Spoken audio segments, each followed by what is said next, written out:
the guidelines that we still need to continue to follow so that we can overcome COVID-19. Now, let us straight away go into the training objectives. As usual, we have 4 main objectives of the training program. So meaning that all the 24 topics that we have got the same objectives. We believe that by the end of the training, you will acquire the first objective, which is knowledge for enterprise development. As usual, we always share with you that knowledge that is acquired and applied is power. Knowledge only is not power. So following our training, getting a handout and filing it without revising and applying the knowledge is not power. But applying that knowledge is what empowers you for enterprise development. Knowledge is very important because when you acquire knowledge, you are investing in your mind. The mind is one of the most important tools that God has given you. And everything that we see around, everything that we do comes from the mind. So you are the architect of your life. And by acquiring knowledge, it is very important that you shall know what to do in whatever situation. Therefore, knowledge that you acquire and apply is what empowers you for enterprise development.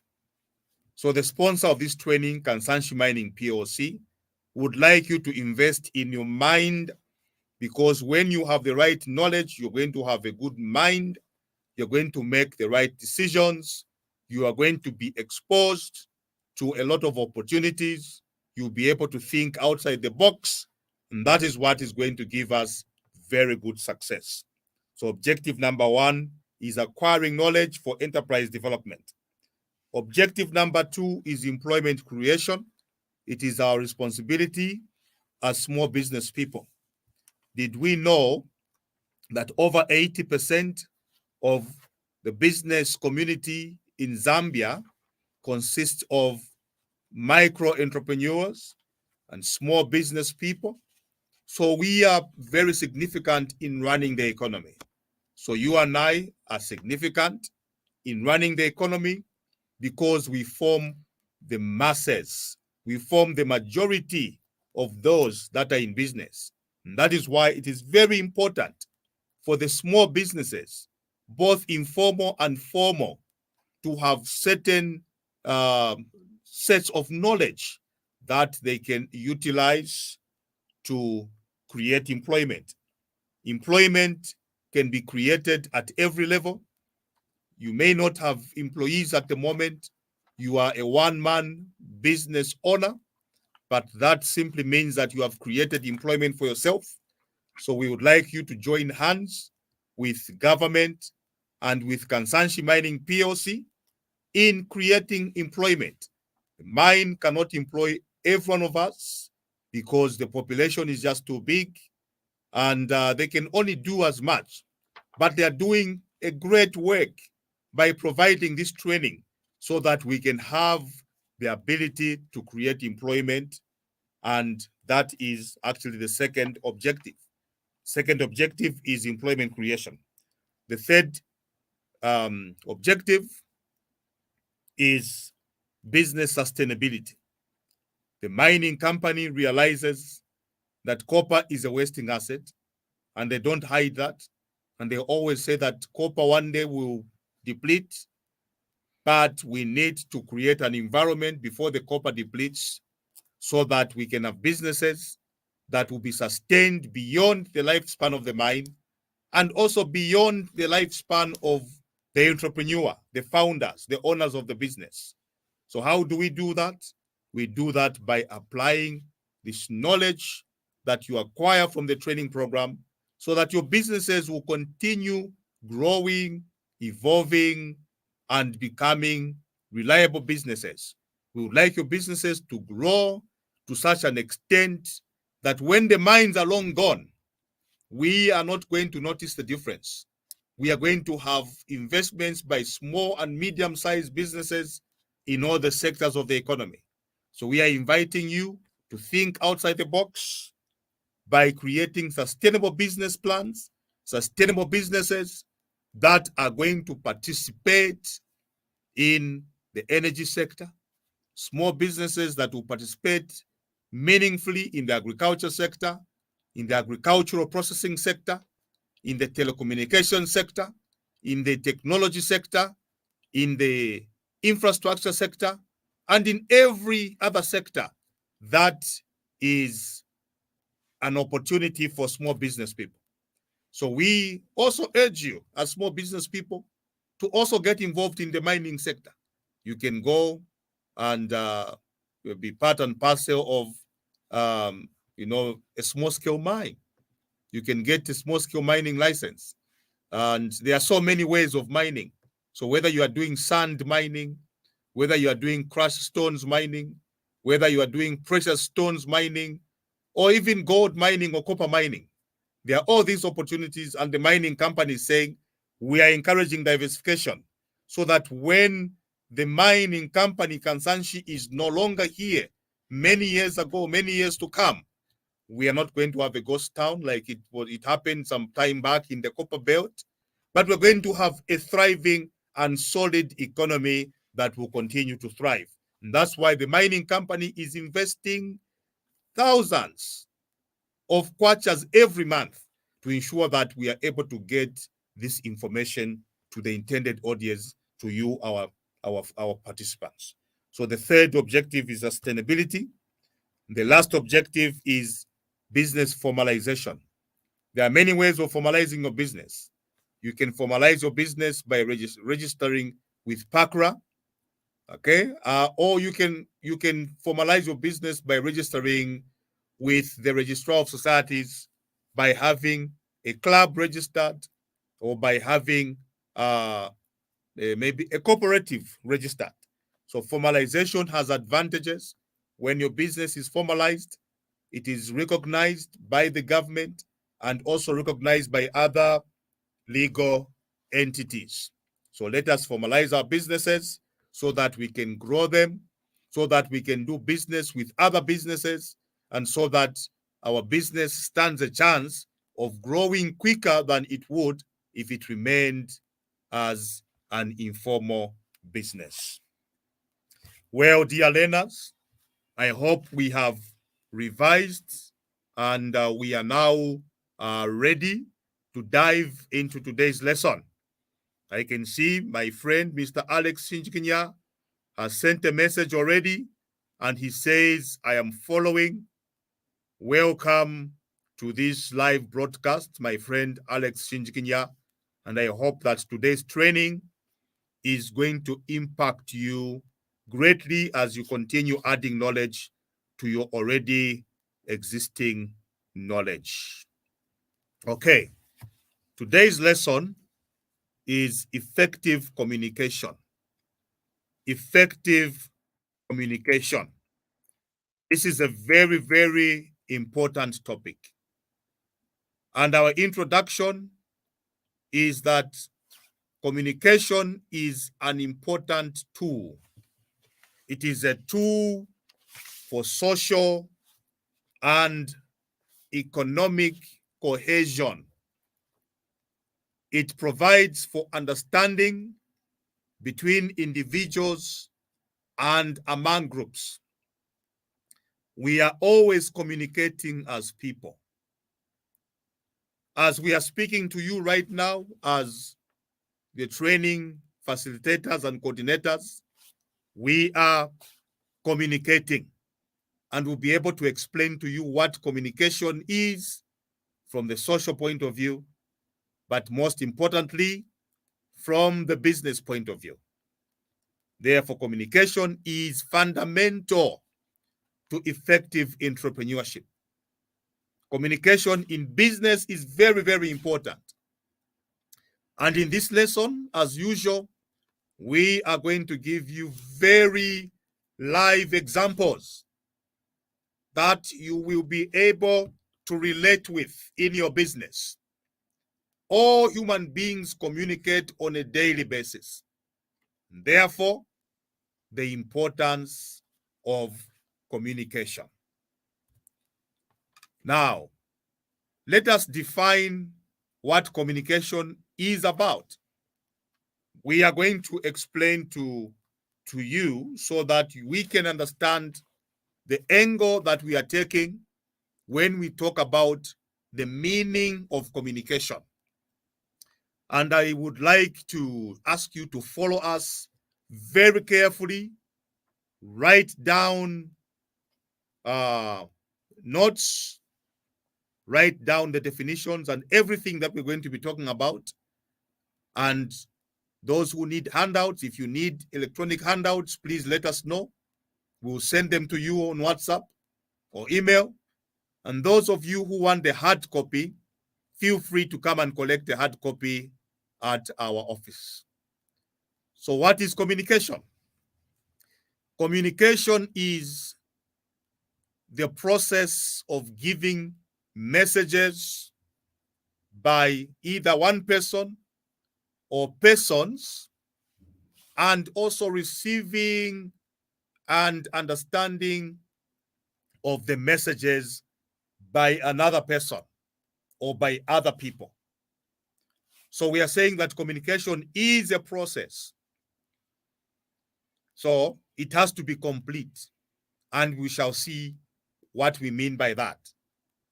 So communication is about giving information by one party, receiving or exchanging of information, opinions or ideas, either by writing, by speech, or by visual means, so that the information communicated is totally understood.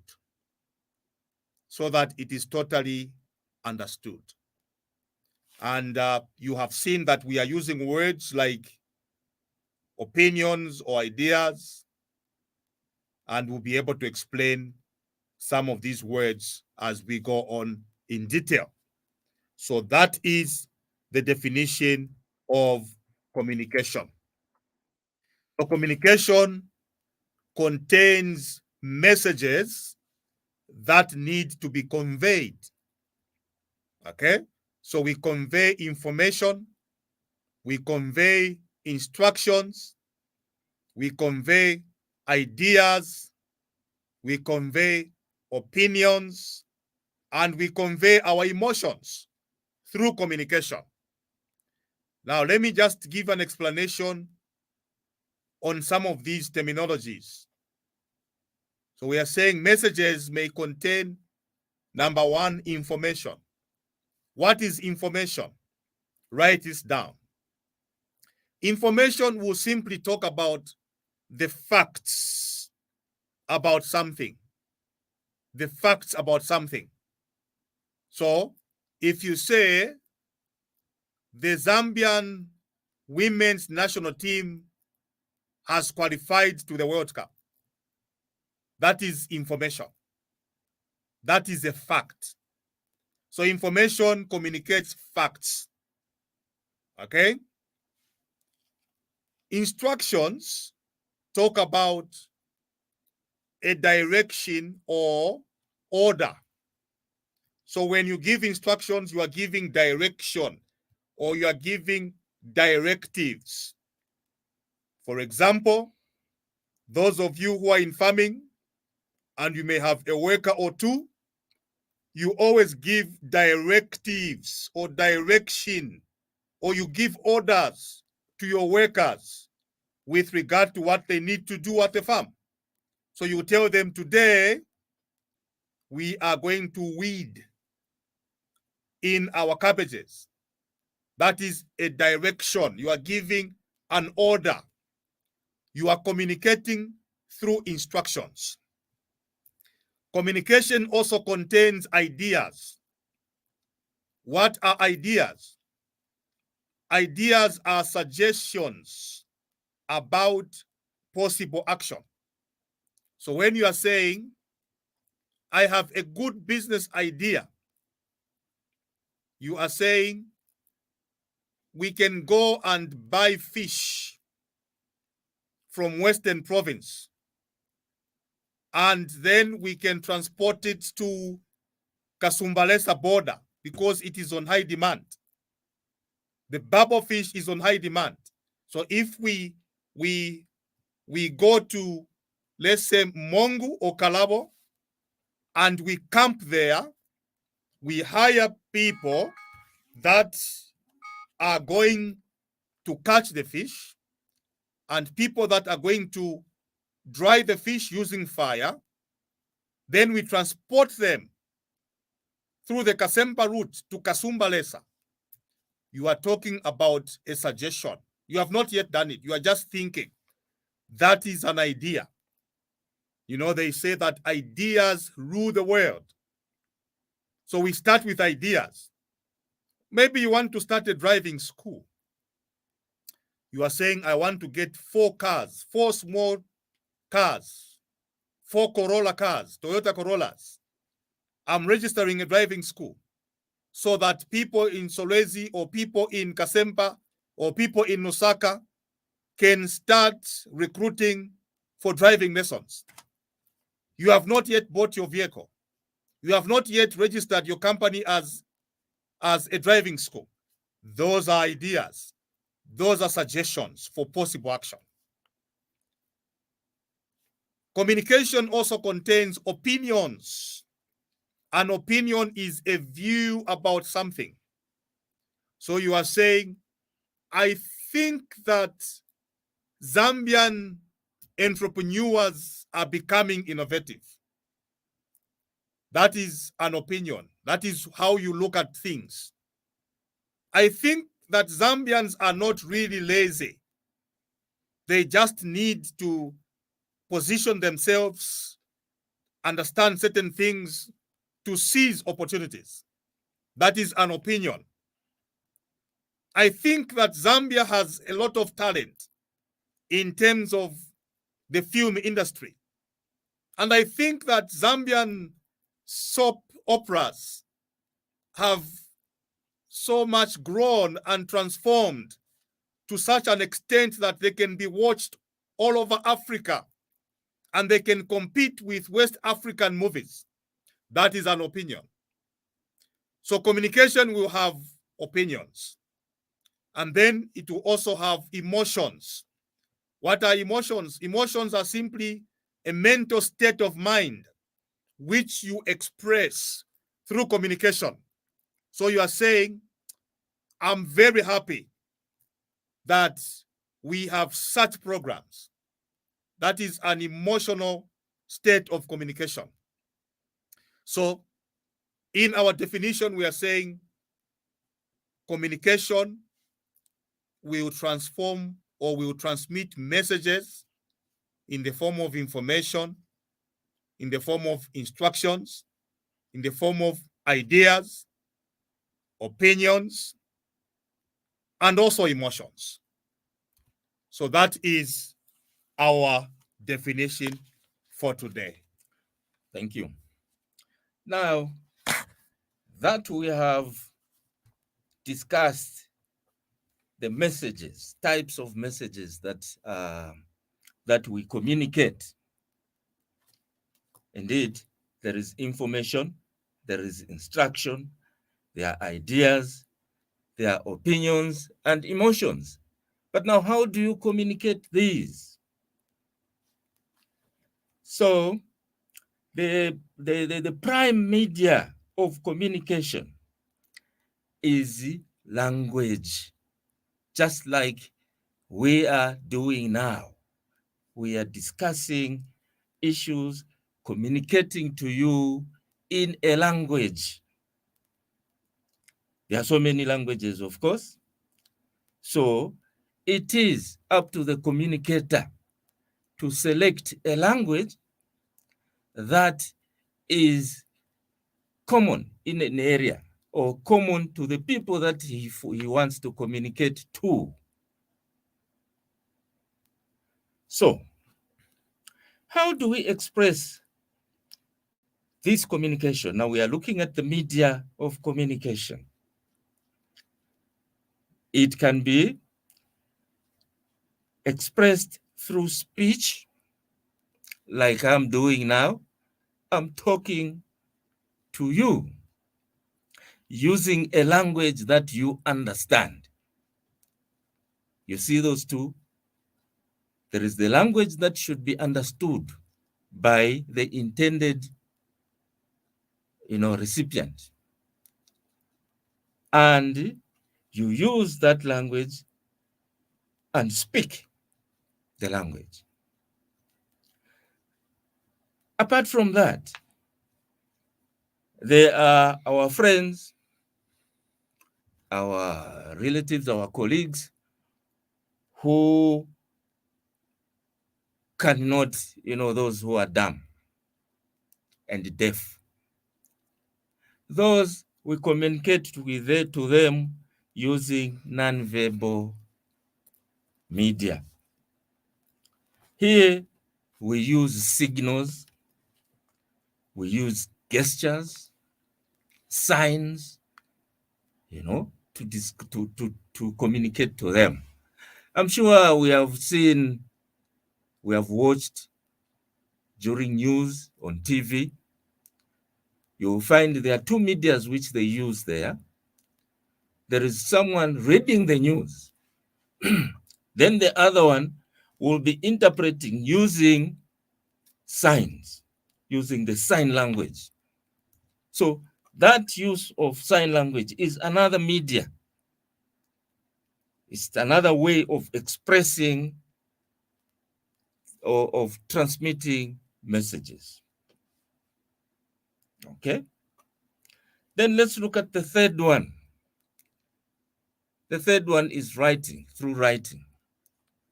You may choose not to talk, but communicate by way of writing. Again, here you'll be using a certain language. You can write in Kaonde, you can write in English, you can write in Luchazi, you can write in whichever language that you choose to write. But the message will be in written form. You are not going to speak. You will write. That's another way of sending a message. Then we have the audio-visual means. Audio-visual. Here, audio means you listen. The visual you see, isn't it? So here we are saying there is this means of using an audio-visual way of transmitting messages. Here you are going to use maybe films, like the soap operas which were mentioned. They will be actually acting there, but in the way of acting, they are also transmitting a message to you through audiovisual. You are just seeing and listening what those people are saying. Then this common one now of late, which is electronic media. This is the new one. When we were growing, it was not there. But now it is there, the social media, electronic media. You use phones, you use WhatsApp, you use Twitter, all those new communication means that have come.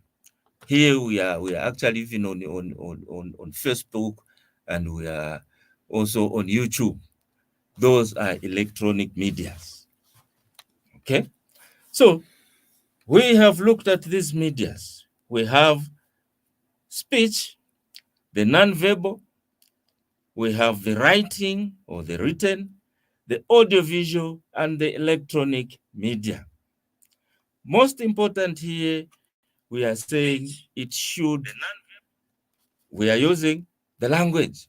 And this language should be a language that the intended recipient understands. The one that you want to communicate to must be able to understand the language that you are using. Okay? So now we have looked at the communication media. Now, today's topic is effective communication. When is communication effective? Here we have 3 stages. We have the stage where the sender is the one who wants to communicate to another person or other people. Then you have the media. What media? How are you going to send this communication? Then you have the receiver.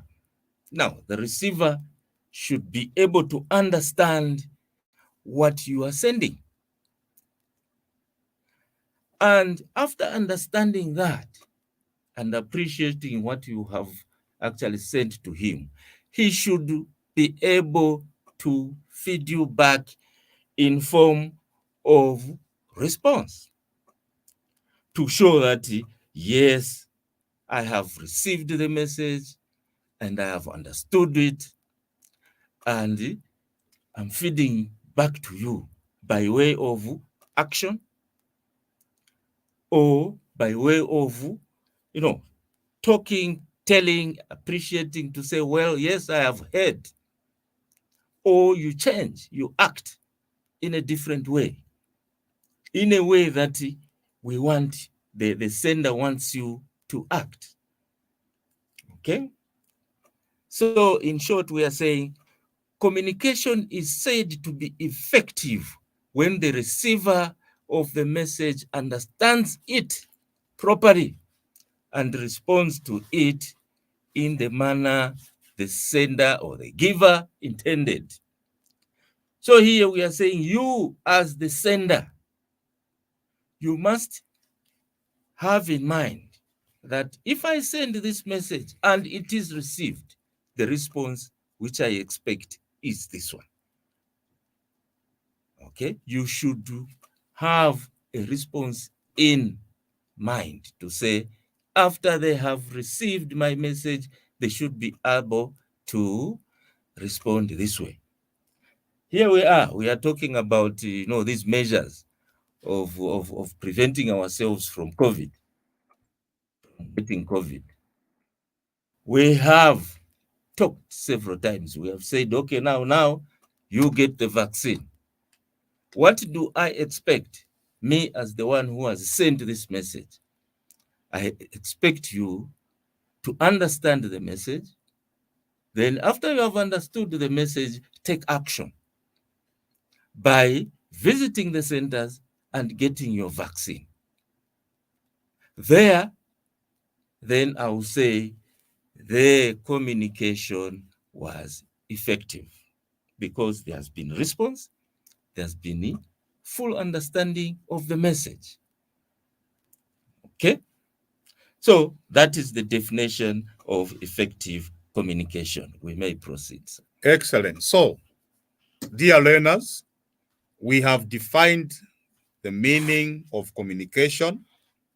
We have looked at the communication media or the channels through which communication is done.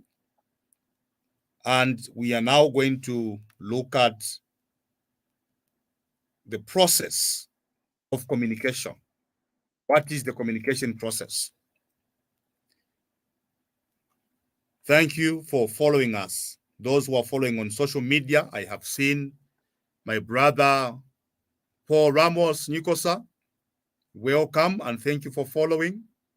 I've seen my friend Stanley Kienda. Thank you for following. There I can see Justin Nawa. He says, I'm following. Thank you so much for following. And thank you for everyone who is actually following silently on social media, and for those who are following us on radio. Let us look at the process of communication. Now, we have already said that communication has a media through which we send the messages. We send messages through speech, through actions, which is nonverbal, through writing, which is usually done for formal communication, through audio video means, and through electronic means. So the process of communication is as follows. And for those of you who are following us on social media, you will see that there is a diagram on the screen. So the communication process begins with the sender, the person that is going to send that information, or the group of people that are going to send that information. The sender, first of all, has to decide what message they need to send. So we don't just send communication. We have to, first of all, think through. So if I'm going to send information, if I'm going to communicate to one of my subordinates at work, I have to decide what it is that I want to say to them. So you have to decide in that shop that you own, if you have a shopkeeper and you want to send them information, or if you have a farm worker and you want to send them information, or perhaps you have a driver who drives your taxi as a small business, you want to send them information. Or maybe you are a trader, you are a marketeer, and you want to send information to your vegetable suppliers. You need to decide what message you are going to send. When your message is clear in your mind, the second thing that you do is that you decide how you are going to send that message. You need to make a decision. How am I going to send this message? Am I going to pick up a phone, call that person, and use speech to communicate, to make that order for your boutique? Are you going to make a call to the wholesalers in Osaka to say, I want 200 pairs of these types of shoes? I want maybe 100 shirts. I want maybe 20 suits. Are you going to pick up a phone, or are you going to send them a text message, an SMS, or are you going to write them a WhatsApp message, or are you going to maybe type an order and then you attach it to your WhatsApp message, then you send it so that the receiver is going to print out that information? So we are going to decide how we're going to send it. Are we going to send it with electronic means, or are we going to walk to that particular wholesale shop and we're going to point those items to the salesperson to say, give me 10 crates of water, give me 40 packets of jiggies, give me 6 packets of lollipops, give me 7 packets of this type of biscuits. So you have to decide how the message will be sent. Then thirdly, after deciding how the message will be sent, you are going to now send that message. After deciding, then you send the message to the receiver. So we are saying the sender will decide what message to send. They decide how to send the message. Then they send the message to the receiver. Now, when the receiver receives the message. Let us say you are the receiver. You are the one who owns that wholesale shop, and you have received a message from the sender. The first thing that you're going to do is, of course, you are going to receive that message, open it if it is on phone, or if that message has been sent to you via a voice message by phoning you, you are going to take maybe a pen and paper, and you are going to concentrate and listen to what they are saying. So when you receive the message, the next thing that you need to do is make sense of the message. You are attentive. You are writing down some points, and you are asking questions. Do you mean this? Do you mean that? You are trying to make sense of that message.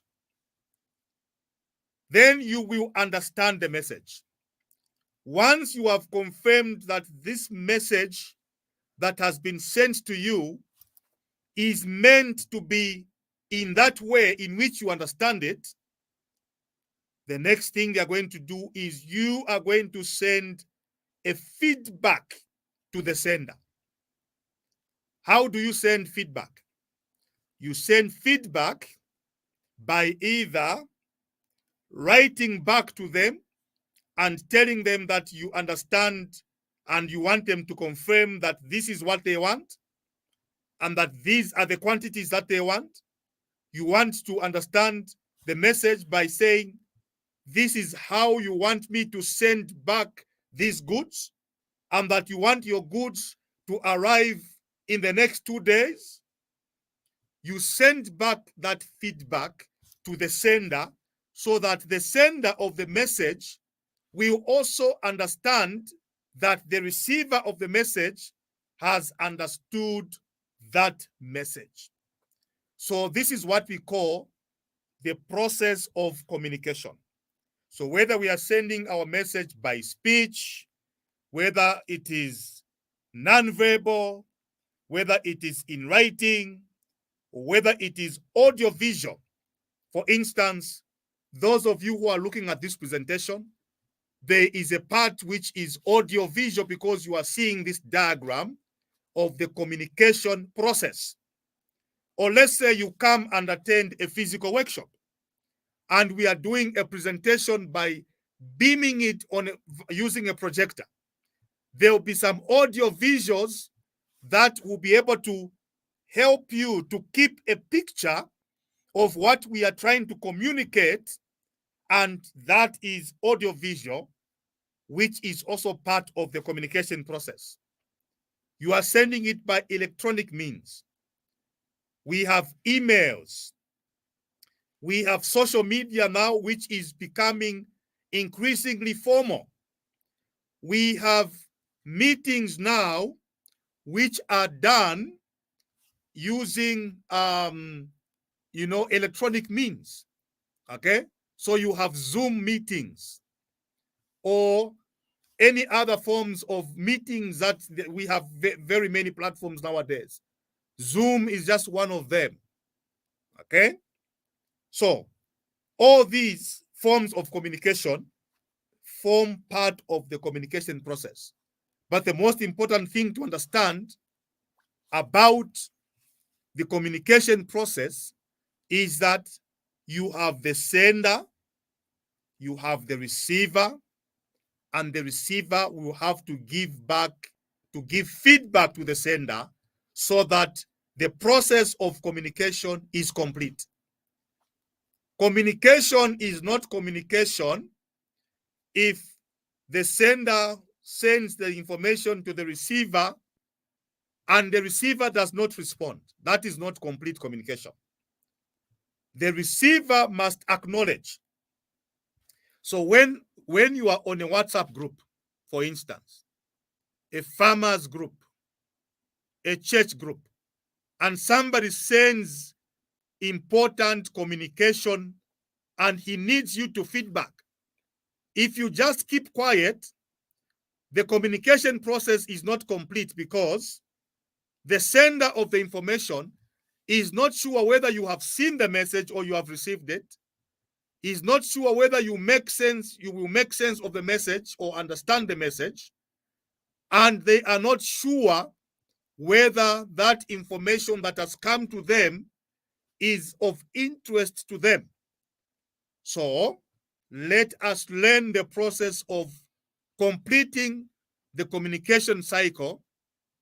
And if that information that has been sent to you is just for your information, for instance, it is just a circular that has been sent, or for instance, it is just a certain publication involving health or involving a meeting that will take place, the least you can do is just to say, thank you and well noted.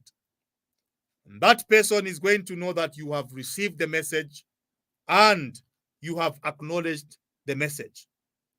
Now, for those of you who are in business, let's say your company is dealing with one of the, let me say, one of the big companies in Zambia, and they send you an order to supply certain goods by such a date.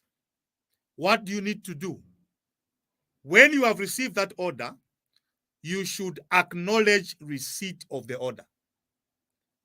When you acknowledge that you have received the order, then the sender of the order knows that you have received it, you have understood, and you are going to supply the goods.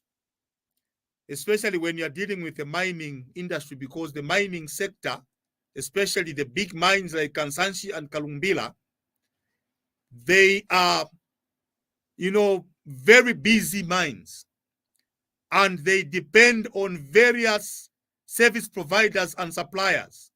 So they need to understand, for instance, they have sent you an order for consumables.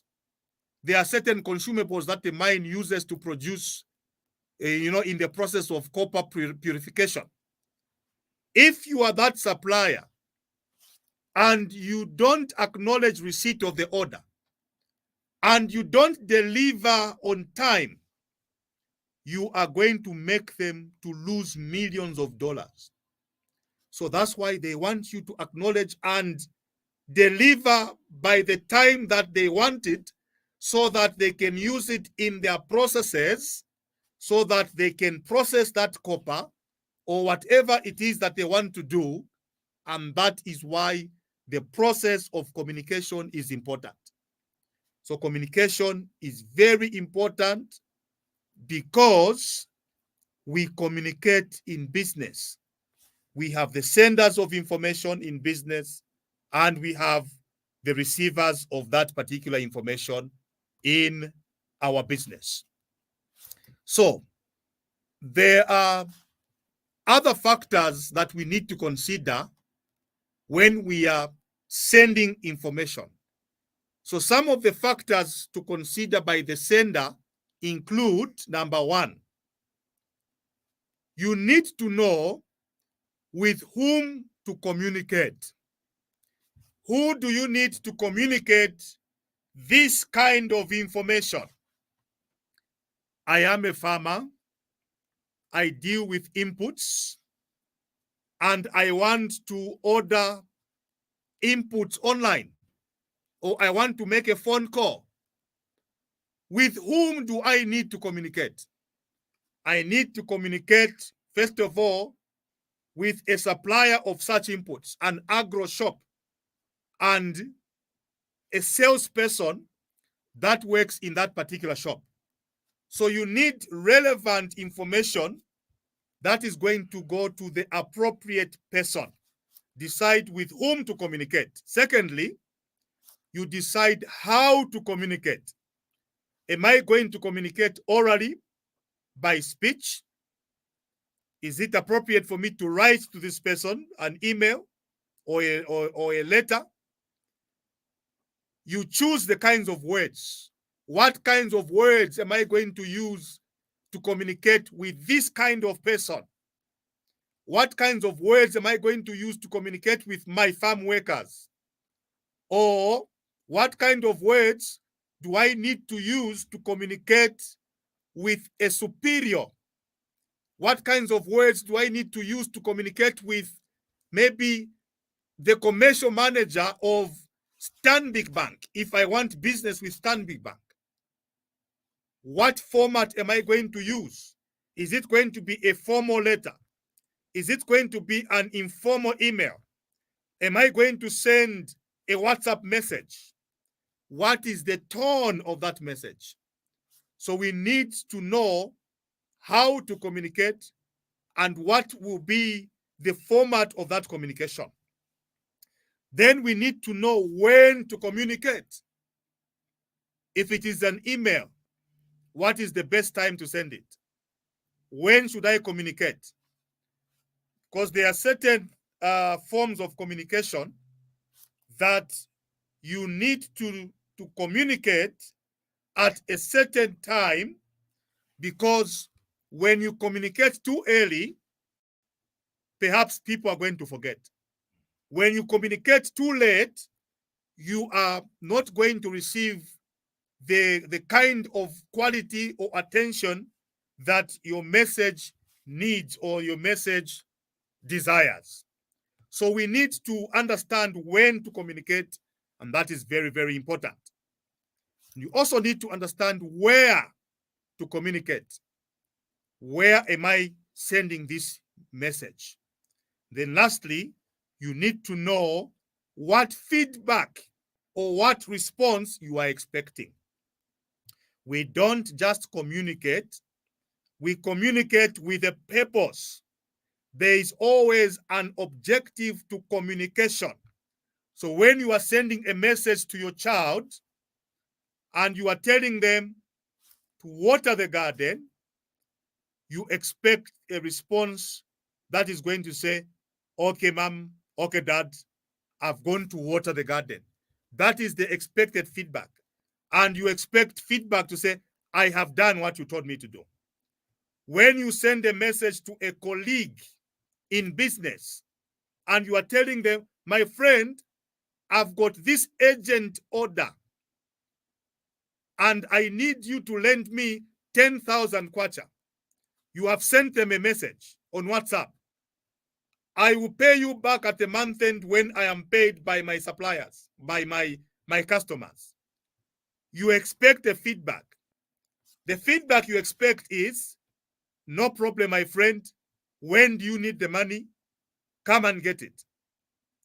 So there has to be an expected, response or feedback when you send that message.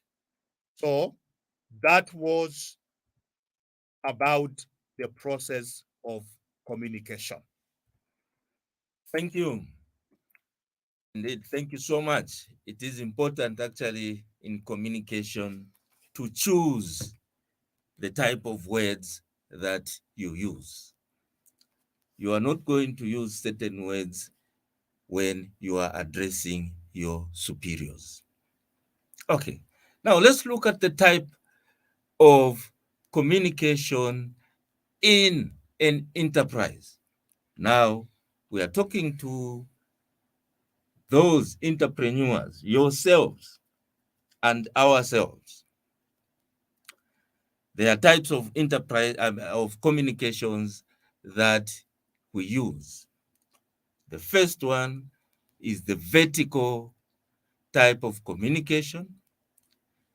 This is a downward type of communication, simply meaning the flow of information will flow from the leaders, from the superiors, down to the workers. For example, the higher levels to the lower levels. From you as the business owner to your juniors, those who are working in your enterprise. This may be done in several ways. This type of communication may be done in several ways. The first one would be by form of meetings. You call up meetings with your juniors if you want to communicate something to them. You may call meetings, arrange meetings, sit in that meeting and give the messages that you would want to give to those recipients. You may choose to use circulars. You write circulars to them. Or is it notices which you can stick on notice boards? Then the people that you are targeting will pass by and read these notices. You may send memos, and nowadays there are the issues of emails, WhatsApp, phone conversations, and the face-to-face type of communication. This is where you actually visit the actual worker and talk to them face to face. We said you can use a phone conversation. You pick up your phone and call him or call them and talk to them. You can write emails, send them to all those people that you want to communicate to. The second one is an upward type of communication. In this one, the flow of information flows from the lower levels to the higher levels. It is the opposite of the first one. Now, this time, it is the juniors who are addressing the seniors, meaning information now is coming from those who are in lower levels targeted to the higher levels. This is done also in several ways. The first one would be in meetings, if meetings are organized and those lower officers would be able to give information to the seniors. It could be in form of phone conversations. They would be able to call you as their senior, as the owner of the business, and discuss with you, give you information. They can also write WhatsApps or physically coming to you, to your office, and talking to you face to face. Writing of reports. That's the most common one in enterprises.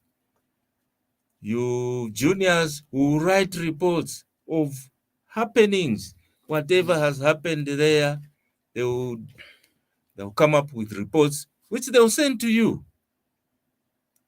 so that you also are kept in the know. There is what we call suggestion boxes. These suggestion boxes I put at strategic points where people will be throwing in their suggestions, their ideas. There's some information which is thrown in there. Though, at one time, I opened our suggestion box where I was working. Then, to our surprise, we found a bunch of, insults actually there, which were thrown in those suggestion boxes. That is wrong. It shouldn't be like that. Suggestion boxes are for people who should be able to give suggestions. There's something that you have seen in that enterprise and you give an idea to say, this is maybe the best way of doing it. Do not write insults and send them and drop them in there. It defeats the whole purpose. During this time also, there are letters, emails, and memos. These can also be written by the lower levels, directing them to the higher levels. Then we have the third one, which is the horizontal type of communication. This is a flow of information at the same level. The line managers at the same level, they will be able to communicate within themselves. An employee to employee, supervisor to supervisor, manager to manager, in the same organization. Here they will be discussing the way forward, how they should actually improve the activities in their organization. At the same level, they are both managers. They will be saying, now, what do we do? How can we improve the running of our enterprise? Okay, so now we have three forms of communications in an enterprise. We have where the seniors, which is the vertical type, seniors are addressing the juniors. Then we have the horizontal, where the same level is actually communicating. Then we also have the vertical, where information comes from the lower levels directed to the higher levels. Okay, that is the types of communication in an enterprise. Wonderful. Yes. So, well, dear learners, by now we have already defined what communication is. We have looked at the media of communication, which are speech, non-verbal communication, writing, audiovisual, and electronic means. We have also defined what effective communication is. We have looked at the process of communication, which involves the sender and the receiver. When the receiver receives the message and when they understand the message, they send a feedback to complete the communication process. Then my colleague has just taken us through the types of communication, three types: the vertical, which is downward, the upward, and the horizontal, which goes from, let's say, employee to employee or supervisor to supervisor, the people that are at the same level. And he has also explained that in these types of communication, we hold meetings. And let me just shed some light on meetings.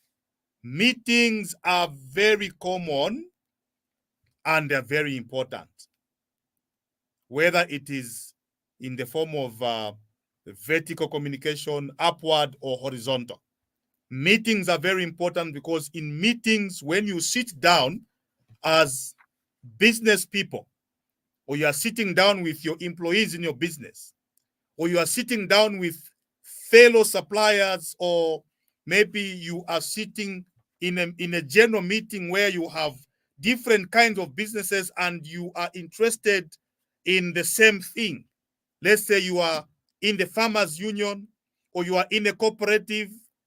You are going to have a meeting with an agenda.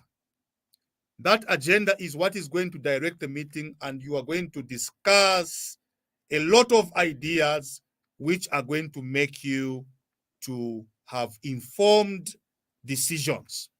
So meetings are very, very important. And we are always having meetings. Sometimes we don't realize that it's a meeting. It can be informal meetings. So marketeers who sell tomato, onions, vegetables, when they are seated in that shed and they are talking about business loosely, that is an informal meeting. Because in that meeting, they will share ideas as to where they can get the best tomatoes, at wholesale price, who has the best price, and so forth. So meetings are very, very important. Meetings of farmers will talk about new methods of farming. Okay? Who is hiring out that tractor? Who is providing that ready market? These meetings are very, very important, and let us always utilize them. So shop owners, like my friend, Mr. Alex Shinjikinya, you can have meetings with others with similar products like yours. Share ideas. Find ways of making your businesses grow, making them more profitable, making them more secure, and so on and so forth. So meetings are important, in the process or in the types of communication. Circulars are important. These are used mostly for bigger companies. Notices, they have notice boards, they have memos. But for you, the small business, you are going to utilize meetings. They are very effective. You can utilize social media. You can have what we call a virtual shop or an online shop where you don't have a physical shop, or you may have a small shop, but you can actually take pictures or catalogs of the products in your shop, and you can have an online shop where you advertise, and people will know where to come and get that nice handbag, where to get that nice perfume, where to get those groceries, where to get that pizza, where to get those nice pies. Let us utilize these types of communication. WhatsApp, very important. Facebook has become very commercialized now. Let us use them. Let us use the telephone for our conversations to do business. But let us make sure, as a business person, whenever you are using social media, let it be for the purpose of making your business grow. I know we spend a lot of bundles by communicating on social media. We laugh at jokes, we forward jokes, but just imagine what your business will be like if 90% of the time on social media is about business opportunities, advertising, inquiring about where you can get such goods. Our businesses will have an online presence, and they are very much likely to grow very quickly. Well, dear learners, at 9:30, we will be opening the phone lines. But before we do that, I want us to look at barriers to effective communication. Now, there are several factors which can render communication ineffective. And if both the sender and the receiver are aware of these factors, then effective communication is likely to take place. So when the sender of that information is aware that this may be a barrier of communication and we must remove it, and when the receiver also realizes that this may be a barrier of communication and I need to remove it, then we are going to have very effective communication. So what we hear, what we see, or what we understand will depend to a large extent on our own experience and background. Instead of hearing what our mind is telling us to hear, we need to hear what the communicator is actually, aiming at communication. Sometimes we hear what our mind is telling us. And that's why we must be in the habit of listening attentively. You see, they say that listening is part of communication. And those who take time to listen more before they respond, they become very successful and they become very good communicators. Mr. Mtesi, I've realized that most of the time, most people want to talk and interrupt others before they actually hear what the other person is saying. So when you are talking, they interrupt you and they say, I know what you want to talk about. And then they respond, meaning that they are hearing what their mind is telling them instead of hearing what the other person is actually trying to say. Now, that is a skill. In business, it is dangerous to hear what your mind is telling you instead of hearing, for instance, what your client is telling you. For example, you have a restaurant and maybe your food has too much salt. And when this client is trying to say, I'm not happy with this meal because, and then you interrupt them and you start saying, if you don't want to eat from this restaurant, You can go somewhere else. you can go somewhere else. That is already a barrier to effective communication. Do we know that most of the time, a customer who is not satisfied, depending on how you listen to them and your willingness to correct the mistake, chances are very high, more than 50% of such a customer will still come back. Yes. Look, your products, your quality was poor, and you take time to listen, you take notes, you have eye contact, you look at them, you are nodding at what they are saying, you acknowledge that you made a mistake, and you are willing to get back to the drawing board to correct those mistakes so that you will be providing high quality products. That customer will stick to you. But if you are showing them that you are not interested in what they are saying and you think they are just one of those complainers, then chances are that that customer will not come back. So you may have a school. Okay, I know that we have students in this program who started schools. Like this week, Mr. Mtesi, we visited one young man. Okay. He has a very good success story. He recruited for the training program. He's been following it on radio. Okay. And he decided to start a school. And he has started a school. And he has recruited school children. And he has created 5 permanent jobs. So he has employed 5 teachers. That young man is on the move because right now, as we speak, he's busy registering a driving school. Wow. And he's done a business plan. He has applied to CDF so that they can buy him a canter, light truck, 2-ton truck, which will be used at the driving school.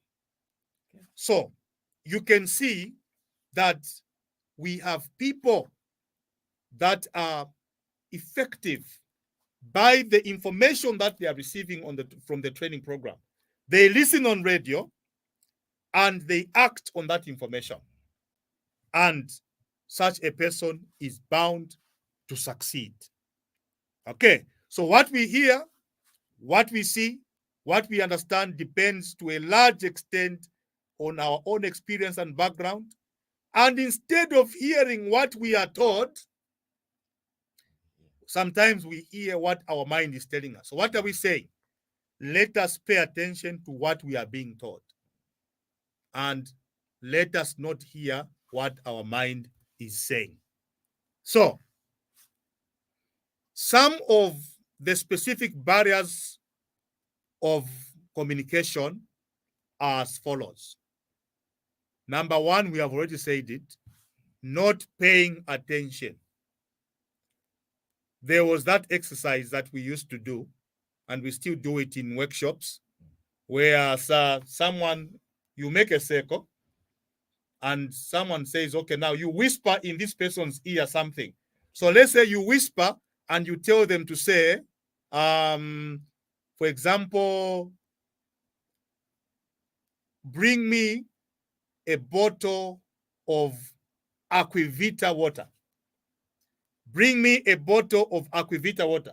You whisper in someone's ear. That person whispers to the next person. That person to the next person. By the time it is coming back and you say, the last person, say it loudly. Maybe it will come out as, I want to drink water which is at room temperature. The communication has been distorted in the process. Why? Because of not paying attention. So let us pay attention to the information that is being given to us. Whether it is written, pay attention to that text. Read it through. How do we understand written text? You read through. The first time that you read, you are going to glance through it. Just read quickly. And then the second time, you read more slowly. Then the third time, you start reading with understanding. You get a pen and you underline keywords. You study them and you understand what the communicator is actually trying to say. That is how we pay attention. In a phone conversation, pay attention. Listen to what the person is saying. If you're not clear, ask the question. Please come again. What do you mean there? Do you mean this and that? When they confirm, yes, that is what I mean, then you know you are paying attention. The second barrier of communication is forgetting. When we are taught something, sometimes because we didn't pay attention, we forget what we are taught and we don't do what we were taught. That distorts communication and it is a barrier to communication. What should you do not to forget? Let's learn to write down, and from time to time, you revisit what you have written until it sticks in your head.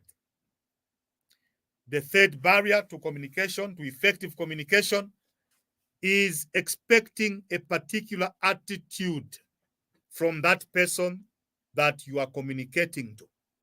When you are expecting that, as I am going to ask for help from this person is not a nice person, I'm sure he's going to say no. That already is a barrier to effective communication. So when you are going to communicate with someone, let your attitude be the right attitude. Expect what you expect. Expect a positive feedback. Expect a good response from that person. The other barrier to effective communication is using unfamiliar words, using inappropriate signs or gestures. Now, when we use what some people call bombastic words, you are trying to impress somebody by using big words. They call them big words, or you can call them new words. That does not mean that you are intelligent or you are a good communicator. Don't use bombastic words. Use a language that is simple. No matter how educated you are, use words that are simple. And you should also read the audience. So if it's an audience of highly educated people, it's okay. You can use words like cognizant and all that. But if the audience is average, or it is an audience of people with humble education, use simple words, use appropriate signs, use appropriate gestures. Then, The other barrier to effective communication is understanding words out of context. So, in communication, there is what we call reading in context or hearing, a message in the context or out of context. In context means you have read the full text or you have listened to this person from the beginning to the end and you understand what he means in that middle sentence. But out of context will mean you don't understand the preamble or the beginning of what that message is. You don't understand the end, but you just pick a short sentence or a word in between and you make a conclusion. Okay? So it's like you open the Bible, you just open, and then you say, Judas hanged himself, meaning that it is okay to commit suicide. That is out of context because you are not understanding the full picture. So understanding words out of context is a barrier to effective communication. We therefore need to understand words in full, understand the whole picture so that we are going to make informed decisions. Then, lastly, as a barrier to effective communication, we have cultural beliefs that we hold. Age gap can be a barrier in some of our traditions because they will tell you you are not supposed to ask questions to an elderly person. But there is a way you can ask questions in a respectful manner. Gender is a barrier in our traditional beliefs. A woman should not speak pansaka. A woman should not speak and ask questions or stand and speak in the council of men, in a meeting where there are men. Those are cultural beliefs and they can be a barrier to communication. That's why nowadays you have many organizations who are pushing for women's rights. Women have the right to education. They have the right to become bosses in companies. They have the right to lead the nation, just like men. Of course, they have their place as women. Men have their place. But the gender issue has been a barrier in especially our traditions, and it is a barrier to effective communication. Taboos also are barriers to communication. So in our traditions, in our cultural beliefs, they will tell you it is a taboo to ask big people such a question. It is a taboo to talk about such things and so forth.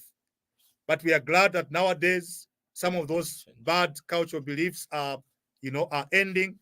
There are changes, and we are becoming more liberal and more informed. Dear learners, I hope that we have been following, and we have come to a time that now we can open our phone lines. The number to dial is 0978 383 141. Just send us a missed call. Just page us.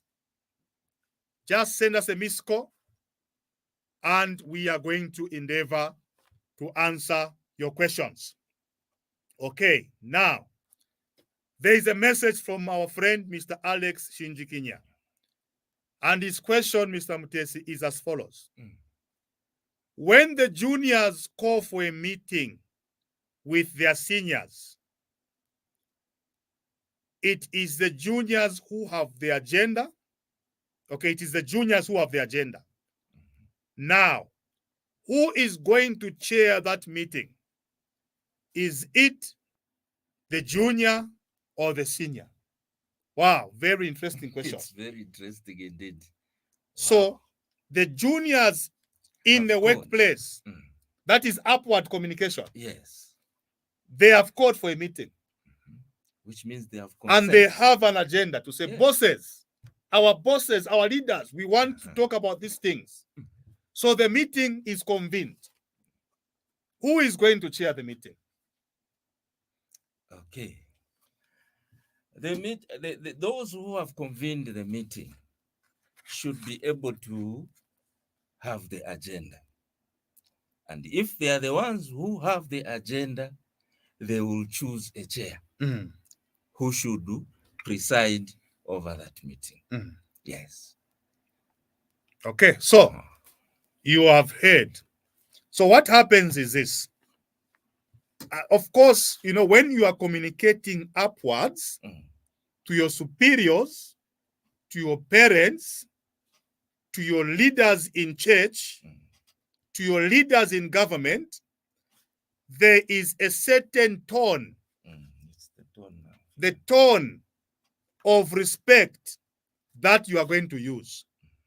So you're going to bring out those issues, and you are saying we are kindly requesting for a meeting so that the following issues can be clarified, so that you can give us guidance on how we can go about enhancing productivity at our poultry farm.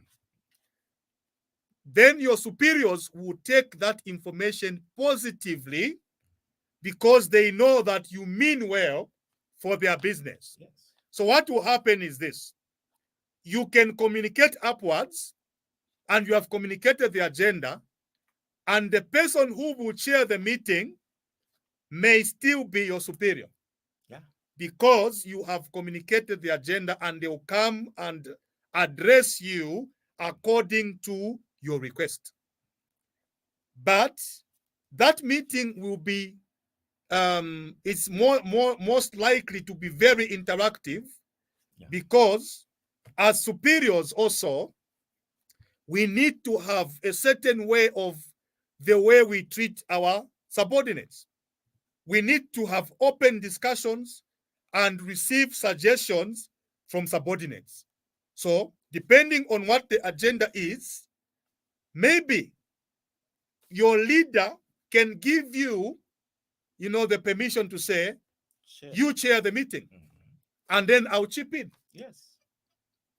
So, Mr. Sinchikinya, my friend, it can be either the superior will chair the meeting because you have communicated to them in advance the agenda, and if they feel that they have more knowledge in that area and they need to educate the subordinates, they will chair the meeting. But where they feel that they can also give you a chance as subordinates to also start learning leadership, they may ask you to chair that meeting, and they'll listen in, and they'll chip in, and then they'll give advice. So that is how we can address such a situation. Most important is the tone. The tone. The language that you are using as subordinates as you address your seniors. You don't command your superiors. No. I cannot command the provincial minister in Northwestern Province. If we want to have a meeting with the minister, the tone, we are going to say, we are kindly requesting audience with you, sir. Yeah. And it will be up to him to respond by saying, maybe in writing, or asking the secretary to call for that verbal meeting. The tone is very important. And when the minister tells me to chair the meeting and he's in the meeting, the tone also of how I'm chairing that meeting is very important, because I must know that we've got our bosses here. Within here. So your language must be respectful throughout the meeting. And you keep referring to your superior in that meeting. Yes. And also asking him to chip in where you are not clear. So thank you for that very important question, Mr. Sinchikinya. Another message has come. Good morning. Okay, I don't know if this one is actually meant for this for this workshop. Okay, the number to dial is 0978 383 141. 0978 383 141.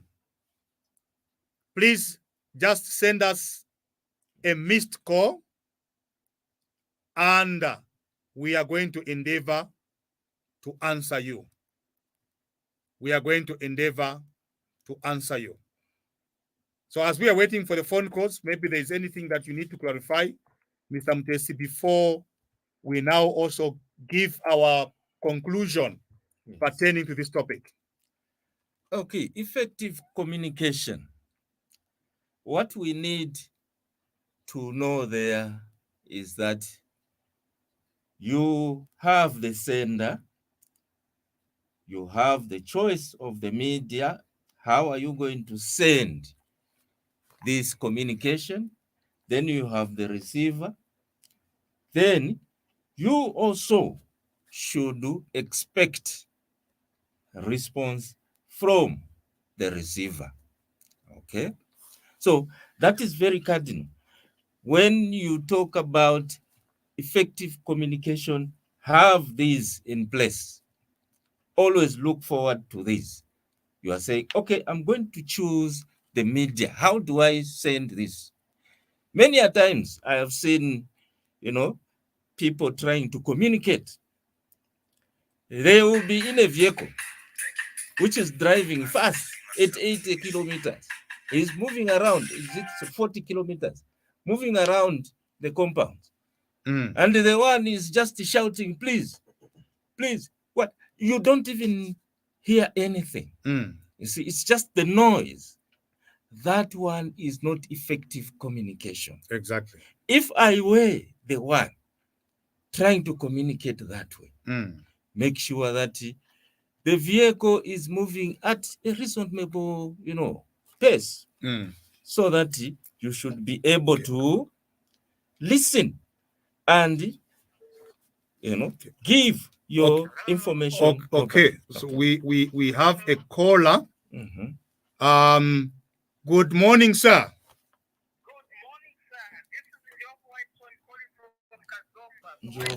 Mr. Njovu, good morning and welcome to the training program. Thank you. Good morning, sir. Good morning. Your question, please. Yes. Sir, this has come on the light time. As Northwestern, we are waiting for this summit to go, which is going on in Lusaka. So I just want to ask, sir. Yes. So the Chamber of Commerce, do you have any package of communication of the outcome of the fruit which will come out from the Lusaka summit, sir, for the leaders? Okay. Thank you. Yes, sir. All right. Thank you so much for that question, Mr. Njovu. Thank you. Okay. All right. Mr. Njovu has asked a very important question on communication. Now, this is a test to the chamber's communication abilities. There will be a leaders summit in Lusaka. Is there going to be any form of communication through the chamber to the business community here in Northwestern Province, here in Solwezi? The answer is yes. The way we have organized the chamber is that we have a fully fledged secretariat that is responsible for communication.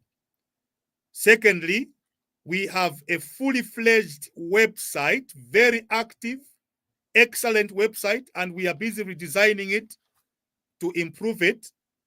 That website will talk about events that are coming up. It will have a news section. We have a very active Facebook page. So anything that we believe is for the benefit of the business community, not only in Northwestern Province, but around the world, because we believe that the chamber is also transforming itself to becoming a hub of information to woo investors in the province. So we are becoming an investment hub where we have profiled all the opportunities in the 11 districts in Northwestern Province Very soon, we are going to have that information posted on our website. And therefore, anyone who wants to make an informed decision about markets, about maybe grant funds, and many other things. Like, for instance, there is something that I saw on the website yesterday, the chamber website. There is a grant window that has opened up from our partners, Prospero, and those who are in, I think, in the engineering sector and so forth, in the mine supply chain, are being asked to write proposals. So we have this communication platform that is very effective. So all you need to do is visit our Facebook page. Just go type Northwestern Chamber and it will come up. It will direct you to our website.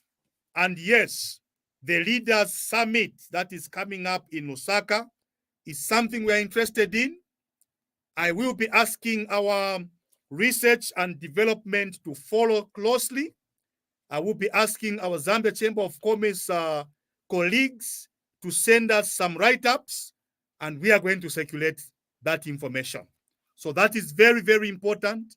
And we should not only teach communication, but we must also communicate effectively. Indeed. So we are talking about the channels of communication, and we are saying, yes, that information will be made available. For your information, those of you that are in Solwezi today, we are going to be having a general meeting today. So if you have a company, you are affiliated to the chamber, or you are yet to be affiliated to the chamber, you want to know more, we're going to have a meeting today. Tata Zambia is coming. We are going to hold our meeting at 17 hours at Floriana Lodge. We are partnering with them. We are going to have an MOU with them.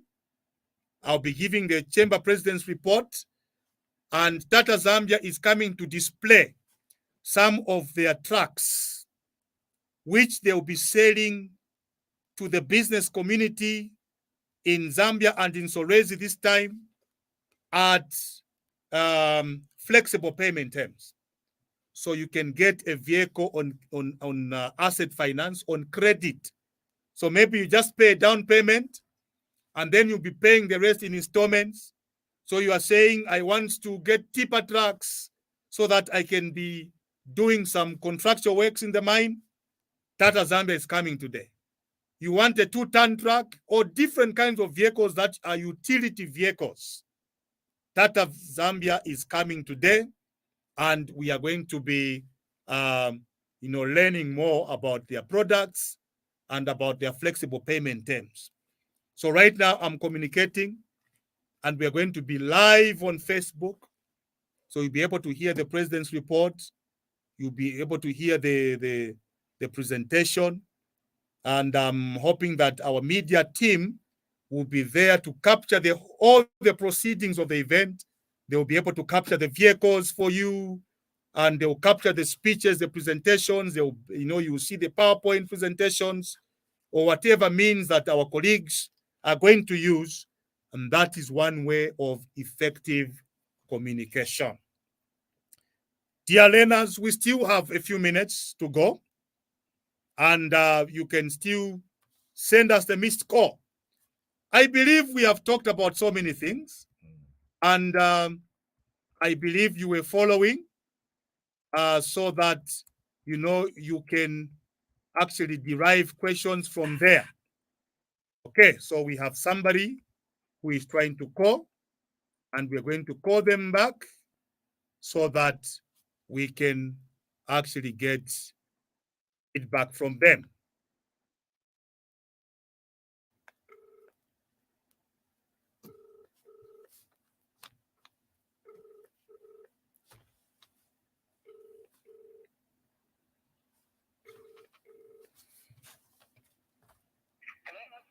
Good morning, your name and where you're calling us from. Please reduce the volume on your radio.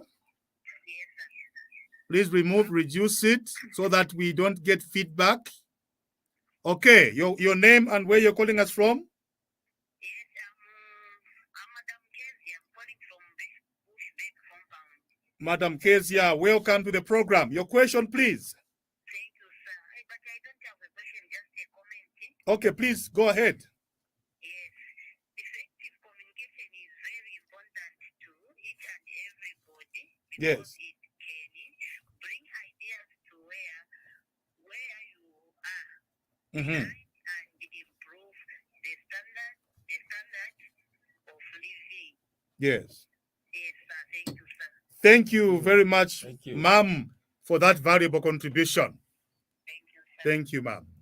So that was one of our faithful students, Madam Kezia. And she's saying effective communication is very important because when that communication is effective, it has a way of bringing about ideas. Obviously, for business people, they'll benefit from effective communication because business ideas will be communicated. And when we embrace those ideas and we put them into practice, then we are going to improve our businesses and the standard of living will be improved. Any comments on that comment, Mr. Mtes? It is actually a very strong one. She has actually like summarized to say effective communication is actually very important. I was giving an example of someone who was trying to communicate but moving at 60 kilometers per hour and expecting that people will hear what he is talking about. And unfortunately, we never heard anything. We never got anything. So that was not effective communication. Mm-hmm. Effective communication is where you communicate something that some people will actually understand and be able to give you, feedback. Exactly. Yeah. For instance, my brother here in the studio, because I hear he's my brother, so I can tease him. A lot of journalists, Yes. when it's time to open the phone lines, they say out the number very quickly. So the number to dial is 0978-383-141. But when you say that, somebody who is not very attentive will not get the number. No. But when you say the number to dial is 0978-383-141, they'll be able to get it. And that is the number to dial. Send us a missed call. We still have a few minutes. And then I'm going to start concluding at 09:55 so that I can give you the last part and then we can end our program for today. Okay, so you have heard my brother. So they have heard the number and they are calling back. Eh? Okay. All right, now, I don't know whether this is just a call or they are trying to send us a missed call. Okay, that looks like a missed call. So let me call them back and we are going to get their question.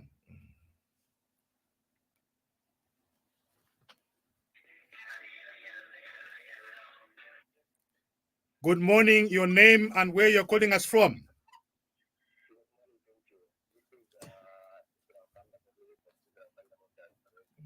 Yes, Mr. Israel, please, you can speak up.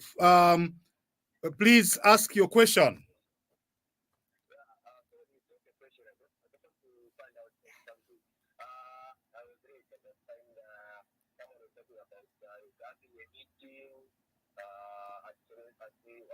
Florian. At Floriana. Okay.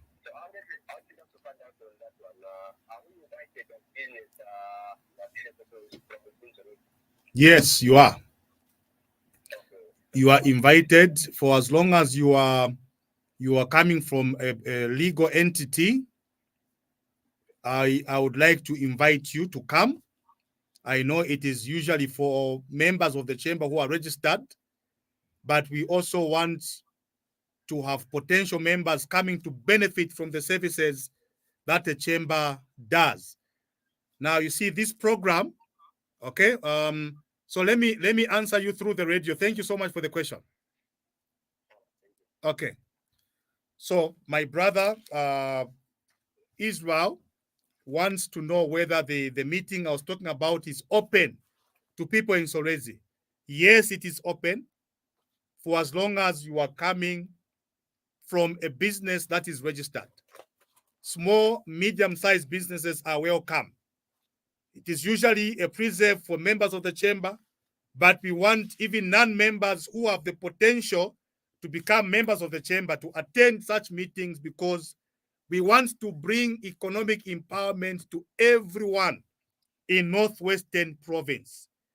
So this program, the Business Development Training Program, that is sponsored by Kansanshi, it is in conjunction with the chamber. So this program acts as an incubator where we raise you to a certain level and we hand you over to the chamber. So those questions about the chamber meetings are relevant to this topic, and we are talking about communication, and I've communicated to say, if you are in business and you are formalized, I'm inviting you, come to Floriana Lodge to attend the general meeting. Well, dear learners, we still have 5 minutes to go. We can squeeze in one more phone call, but let me start my concluding remarks. So in conclusion, we are saying that the purpose for speaking or writing is to communicate. So communication cannot take place effectively unless the message is understood by the receiver in the manner the sender or the giver of that message intended. So if you are filling in a form by hand, make sure that you write clearly. That is why some forms will tell you to write in block letters, because some people's writings are not very clear. So write as if you are printing, so that no one is going to come and say, what word is this? Because the purpose of writing is to communicate. When you are speaking, that is why you have noticed that when we are teaching, we speak slowly. It is not about speaking to impress you. We are speaking so that you can understand what we are speaking. Communication cannot take place effectively if we are speaking too fast and you are always wondering what we said, or if our writing is jumbled, then that communication will not be effective. Therefore, when we speak, we must speak clearly. We must use words that the listener can easily understand. Don't use bombastic words. Don't use words like cantankerous or whatever. Use words that are simple. So if you're communicating face to face with a person, speak clearly. And you need to maintain eye contact with your audience or your listener. Scan the listener to see if they are following. Use eye contact, and you'll be able to tell by their gestures that they are following or they are confused. Then you can ask them if you want them to clarify, if they want you to clarify. When you are writing, if you're writing by hand, make sure your writing can be read easily using a clear handwriting. Avoid sentences that are too long.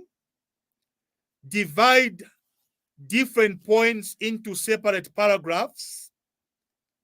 Punctuate sentences properly by using commas, by using full stops, question marks. Use them appropriately.